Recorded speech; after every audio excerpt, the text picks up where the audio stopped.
What's up, YouTube?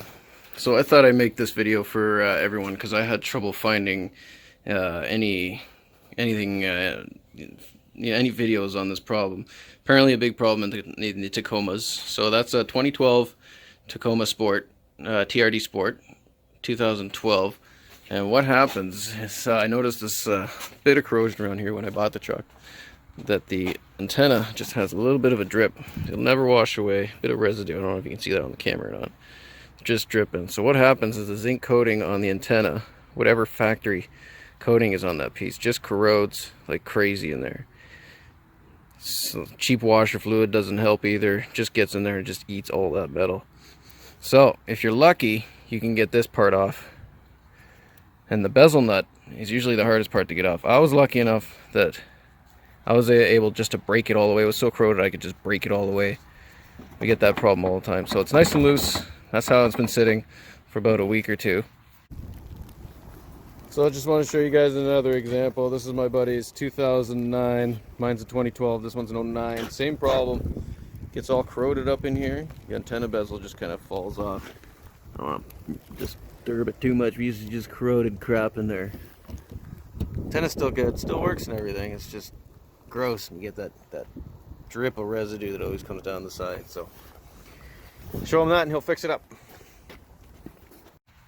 So I picked up the parts of Toyota. I looked up, I found a couple other videos in this, and they ended up taking the wheel off. They had to take the fender flare off. But the point of my video is that it's really not that bad. I took the wheel off just so I could have access and have a good look at it. I'll just throw that bezel, get rid of that. That's garbage junk. So two little plastic clips, just inside the inner wheel flare. I would recommend taking the wheel off. It takes 2 seconds. You got so much more room, and then you just peel this back. It's flexible enough. Just gently. You got to get to one bolt in there. That guy there. That's the bottom of the antenna, and the wiring going to the inside.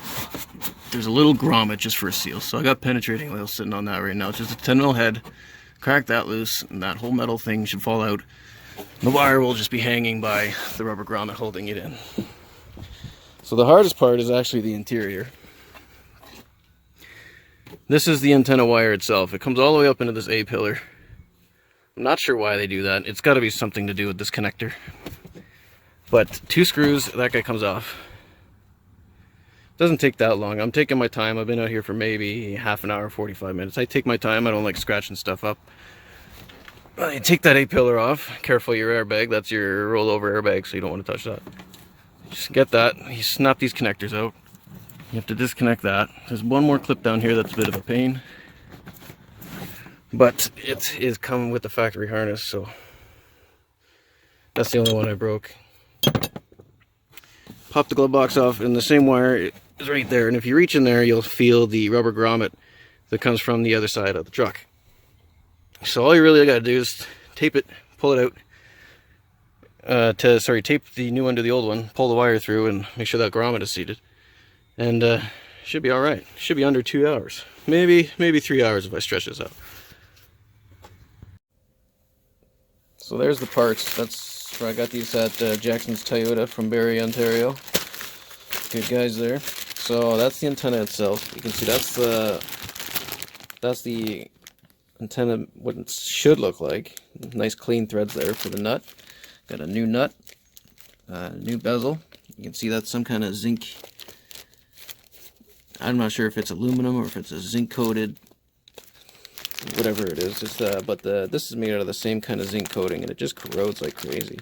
So it's got a fresh new gasket, nice new foam gasket on it, nice new wires, got all new clips on it. That's Toyota OEM.